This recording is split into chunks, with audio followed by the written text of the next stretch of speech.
In a day in my neighborhood.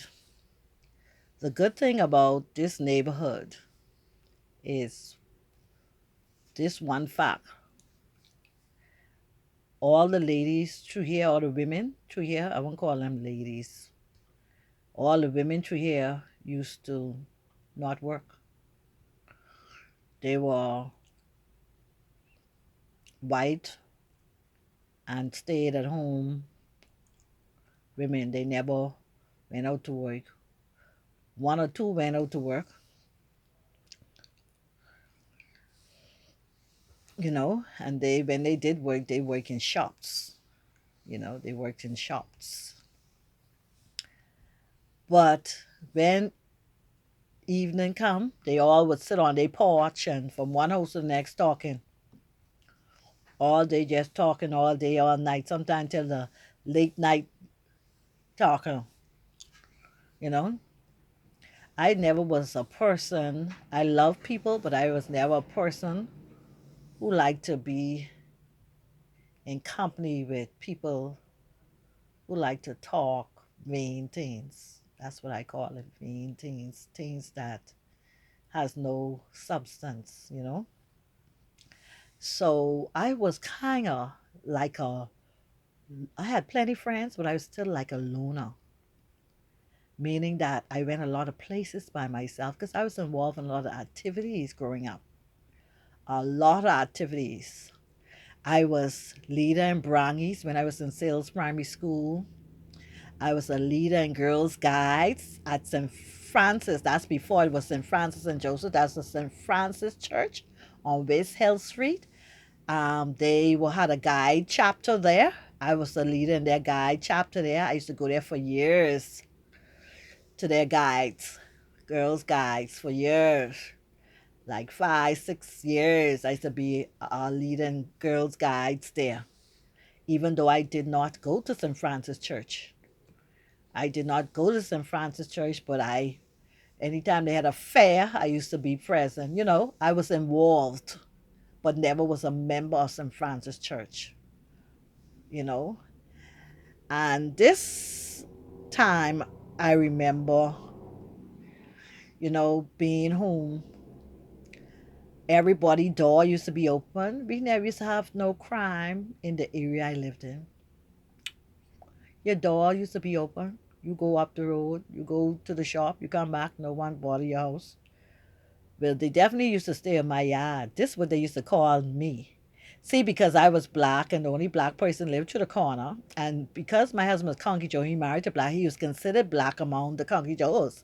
You gotta know how that go. And so if anything happened in the neighborhood, because they looking for someone to blame, this is what they used to call us, the nigger them.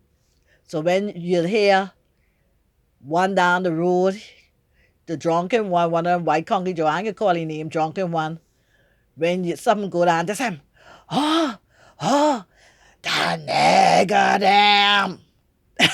And you can hear his voice bellowing through the entire corner saying that. And he don't say it once. Oh, child, and I listen, think about it, I gotta laugh. He don't say it once. I don't even get offended. I just be like, here we go again. The nigger them. And he used to be doing this most deepest voice. The nigger them. My husband say, hold on, let me go again. I say, don't go there to do no such thing. I say, remember, you are a powerful man. You slim, but one punch from you could kill. So don't you ever, because we don't need no problems. We don't need no problem. And I'll be the voice of reason to stop him, because he'll go and do what he ain't supposed to. He foolish just like that when he ready to. And I used to say, no, let him talk, let him talk. Anything happen, the nigger them. One time, the people from Overback is Camp Road. They come to the corner, a lot of fruit trees to the corner, mango, canap, this, that, the next, and they come from Overback to get little fruits because they ain't got none in their yards. They ain't even planting none, let's put it that way. Boy, and they get mad. The mango tree loaded down. My friend who used to be my limo driver, when I was 15. When I say that, I mean I was in charge of a chippy booth in the um, airport. I was the manager running chippy booth at 15 in the airport during the summers. And my limo driver, Mr. Rule, used to be parked 5 o'clock every morning waiting for me to take me to the airport. He never missed. He used to get paid on target. I used to have my money to pay him on target. And don't care what time, he'll call me and say, what time this evening? Because it depends on how to transact passengers in and out. I'll tell him. But he did own a place. That's another story for another day. He did own a place through here, but he used to have a like a, when you're, agent, a ticket agent type place. But he stopped because he wasn't making nothing, but he did still own the property before he sold it. And he told me when he found that I was living here, he said, anything you want, you go to my property, because he had canep, he had mango, he had every kind of fruit in that place. And one day when the mango tree was loaded, the one by the road, my husband and I gone with a pick stick to get some mango with the two little children. Our two kids running about happy, excited. Man, and listen here. The other white neighbor across the road, he watching and he mad. He on the porch mad because he see us getting mango. And we pick a bag of mango. I make sure I pick a bag of mango so I can give people where I work and so I can give my ma and them who don't live through there. That's the way we roll, baby. And he get mad. And as quick as we leave that tree from getting mango, the mango tree still full, plenty still on the tree ripe thing. He axe. And he was chopping and chopping like a man-of-war sailor gone crazy, trying to chop down that tree where he mad we being there. And that man, he stopped. That man was chopping all night till he chopped down that big giant tree. My goodness, you don't believe me? And this is a man who sit on the pulpit. He sit on the pulpit in the church. How I know I went to the same church he went to, that's how I know. I didn't even know most of the people who was up to there went to the same church I been to until I came to there to live and realized, wow, these the same white people who go to church I go to. I didn't know this way they live. Hello, I did not know that's where they must live. Okay? And he chopped that down. This a man who when Sunday come, he get his hand raised up to the kingdom, say he praying. Man, look here. My husband so mad, my husband going back on the road and asked him who tell him chop that tree down. And a row ensued, so I intervened to stop my husband from rowing. But I said this to him. I say, just how you chop down that tree, remember Christ died in 3 days and he arose. He died and in 3 days he arose. But just how you chop down that tree, in 3 months you'll be gone.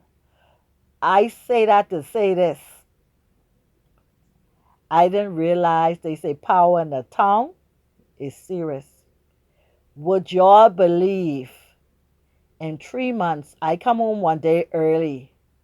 I just always be to work all day, every day. And some say, man, leave work. You never go to lunch. You never go nowhere. Just like a prisoner in this place every day, all day, everybody going, and you can't even go to lunch. You stay here all day. You're coming back, everything. You can't work home. You need to just leave and go home for the rest of the evening for no reason. Just to chill out and watch. I didn't like Divorce Court, so I want to go home to watch Divorce Court. So I tell him, I say, yeah, I have an appointment. When I pick up my train, I'm not coming back. And I went home. And I went home earlier before I pick up my train. So I reach home about 2 o'clock. School out 3. So I reach home about 2 o'clock, just chill out. But as I was coming in to come to the corner, only one car could pass at a time to this corner. I had to wait on East Bay Street for the hearse to come out. You heard me, a hearse. So I said, well, a hearse doing through here. I so daft. I said, they must have come to visit it. What hearse has come to visit? I so daft. So when I reach up and park, the same jealous neighbors, anytime something happen, they like news and told news so much they can't wait to get it off their tongue. They don't care who they tell it to as long as they can tell it to somebody. So even though they hate me and jealous over me to an extent, Soon as I jump in my car, Miss Knowles, you see the house carrying out the body? I said, what body? Someone get killed to here? I didn't know no one was come to here. Say, no, no one get killed. I deal with crime. That's usually the first thing I think for some reason. Dealing with so much crime and seeing what really go down behind the scenes. So my neighbor, no, no. And she called the man name. That's him who the house carry. I was so stuck, I couldn't even answer no more because the only thing come to me was the words I tell him. Just how you chop down that tree and Jesus died and rose in 3 days, in 3 months you'll be gone. And that was like the 3 month deadline right there. As I sit here and I telling you all this story, I could not believe it. My hand literally shaking. I could not believe it that actually happened like that. But I always say, whom God kept is well kept. And when you keep playing with people who you don't know and who you think you connected to God because you jumping up in church, putting on a show.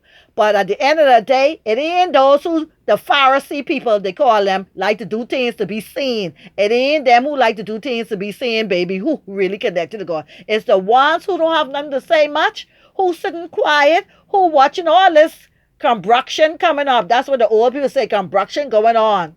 Because a lot of them ain't right in their heart and they're living. It's the real ones what really connected. Because guess what? I never believed in my entire life that me saying that it would have come to pass on the exact time, on the exact at the end of the time. It was a 3 month period deadline when I go on and calculate. I was reading my Bible day and night after that for a long, long, long time. I still do, but not as often. But I was so gum smock. That's what the English people say. I'm so gum smock. That's what the English people say. I couldn't believe it. I couldn't believe it. And then when I did catch myself, like that weekend when I came to the gate and was checking around the front of the yard to see how my flower beds and stuff was going on, my neighbor said, that's somebody how he just fall long and dead. I said, because when you play with God, even God is get tired. Even God is get tired of your evil ways and the underhand things you do. So you just got to be careful how you treat others. You cutting down a tree that doesn't even belong to you in other people's yard. When Mr. Roll heard of that, he fly through here and he taxi. He was so hot. And he did let them know that he know me years before I even come through here to live. And that to do something on his property, he said if he catch him on his property again. That's how disgusting it is. That's how serious racism is. They even hate this for you to get a mangrove that doesn't belong in their yard. If it was their yard, you couldn't do it because it will be trespassing, it'll be thief, and it'll be wrong for you to go in somebody's yard that is not yours to take what is not yours. But I was granted permission by the owner. He was not the owner. And let me tell you, that's why you got to be careful how you deal with others. See, God moved him out. 3 months after that, his wife is gone. And 3 months after that, every 3 months, somebody was dying through that corner. And as I sit here talking to y'all today, not one of them is through this corner right now. As I sit here talking to you today, the only person who lived through this corner, the only person who lived through this corner is me. Whom God kept is well kept. And when God sends his angels around you to protect you, you will be protected. You could believe that. You could believe that.